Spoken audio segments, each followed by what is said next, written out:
I remember the first time I saw Back to the Future, and since then I've seen it so many times. It's my favorite movie about time travel.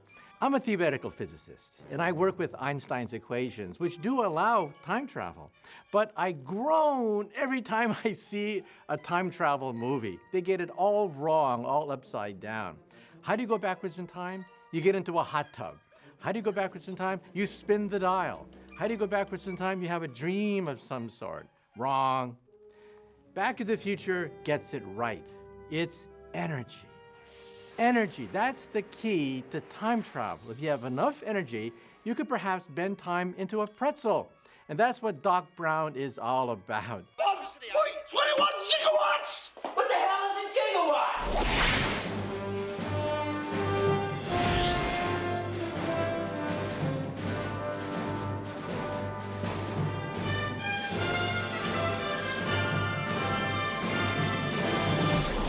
Come here.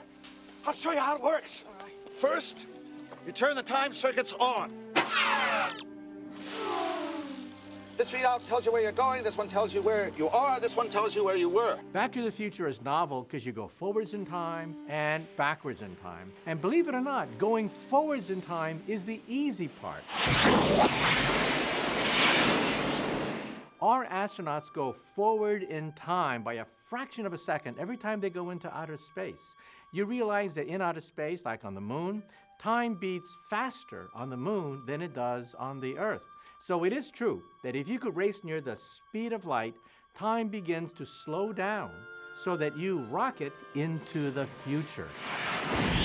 Of course, we cannot go near the speed of light, but one day we will, and so future travel is a definite possibility.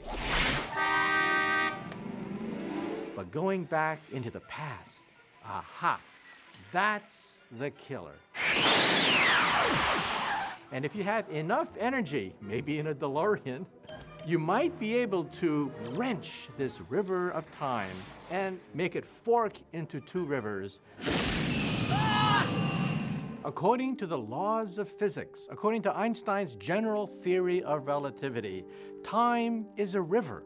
It's a river that meanders and goes backwards and forwards and does all these gyrations, and we now know it could have whirlpools in the river of time. The time continuum has been disrupted, creating this new temporal event sequence resulting in this alternate reality. English, Doc. Here. Let me illustrate.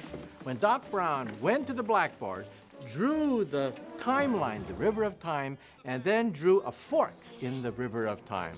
Creating an alternate 1985. That's how we physicists view the possibility of time travel. You jump from one stream to another stream. So if you go backwards in time, you enter an alternate reality, a quantum alternate reality. And Back to the Future, to my knowledge, is the only film which gets it right. This is great. Does it run like on regular unleaded gasoline? Unfortunately, no. It requires something with a little more kick. Plutonium. Are you telling me that this sucker is nuclear? If Back to the Future gets it right so many times, where do they get it wrong? Well, I'll have to admit, the defect in the movie is how much energy you need to bend time into a pretzel. Plutonium can't do it. But I need a nuclear reaction to generate the 1.21 gigawatts of electricity I need. It's not going to make it. But hey, this is Hollywood, right? And it's a great ride. It's a great movie. Marty, have you interacted with anybody else today besides me? Yeah, well, I might have sort of bumped into my parents. Great Scott! The question that everybody wants to know the answer to is, what does happen if your teenage mother falls in love with you before you're born? My name is Lorraine. Do you disappear? Erased from existence. Do you alter the fabric of space-time? Does the universe collapse like Doc Brown hinted at? Well, Doc Brown had the answer. If the river of time forks into two rivers, you are jumping stream, so that when you meet your mother as a teenager, she looks like your mother, she talks like your mother, but she is not really your mother. She's a double of your mother, a clone in some sense, made possible by the quantum theory. What? Marty, you seem so nervous. Is something wrong? No. So that explains all the paradoxes. If Marty was unable to get his parents as teenagers to reconnect, then in that universe, he is destined not to exist. But in his own universe, the universe that he came from, yes, he has a past, he has a history. There are no contradictions whatsoever. This is the year 2015? October 21st, 2015. Marty, we can actually see our future. When I saw Back to the Future Part 2, I was intrigued because this was supposed to be a glimpse of the future in the year 2015. Well, hey, believe it or not, a lot of that technology we have already or is coming very fast. And watch that movie. You have chips in your clothes. You see screens, images everywhere. Computer technology is for free. And that's exactly what we physicists are predicting for the future. Now, you don't have to worry about traffic. Some people say, where's my flying car? Where's my jetpack? I mean, I'm supposed to be Buck Rogers in the future, but here we are without flying cars. Well, flying cars already exist, but there's a catch. It costs so much money. It's not economical. $39, $9.99, $95. But if we can create superconductors at room temperature, then we'll have hoverboards. Not just flying cars, we'll also have hoverboards, magnetism for free. After you fix the time circuits and put new tires on the DeLorean, I'm going back to 1885 and I'm bringing you home.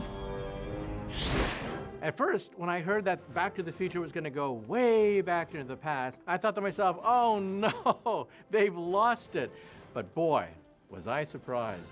Because there was this story, this love interest. Here was Doc Brown kindling the interest in Jules Verne, kindling the interest in science, talking to a school teacher, and that changed his whole destiny. Great Scott. It raises all sorts of philosophical questions about life, death, and love.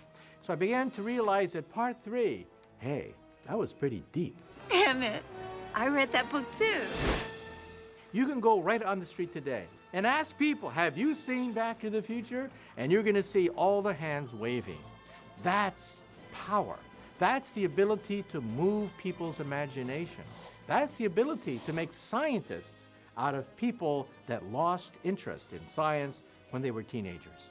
And so I think it's very important that we inspire young people because that's our future. That's why I think movies like Back to the Future, hey, it gives us a vision of the past, a vision of the future. Roads? Where we're going, we don't need roads.